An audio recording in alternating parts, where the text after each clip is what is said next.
নমস্কার, আমি রোহিত আবার আপনাদের কাছে নতুন ভিডিও নিয়ে এসেছি। আজকে গেছিলাম কলকাতায় একটি বিখ্যাত ঐতিহাসিক জায়গা, ওর নাম মার্বেল প্যালেস। এটি চোরবাগানে অবস্থিত। আপনাকে পৌঁছাতে হলে এমজি রোড মেট্রো স্টেশন থেকে নেমে 2 নম্বর গেট থেকে বেরিয়ে বা দিকে রাস্তাটা ধরে একটু এগিয়ে গেলেই মার্বেল প্যালেস পৌঁছে যাবেন। আপনাকে ঢুকতে গেলে এখানে আইডি কার্ড দেখিয়ে ঢুকতে হবে।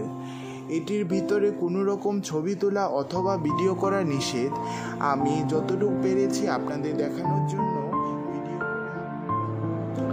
মার্বেল প্যালেস হলো উত্তর কলকাতায় 1900 শতাব্দীর প্যালেস। এটি 46 মুক্তারাম বাবু স্ট্রিটে অবস্থিত। এটি 1900 শতকে রাজা রাজেন্দ্র মল্লিকের তৈরি করা সবথেকে ব্যয়বহুল একটি প্রাসাদ। এটি 126 রকম মার্বেল পাথর দিয়ে তৈরি। এই ভবনে এটির বিশিষ্ট ভবন সেন্ট্রাল কলকাতায়। এর ভিতরে বিশাল বড় একটি মাঠ এবং রক গার্ডেন্স দেখলাম।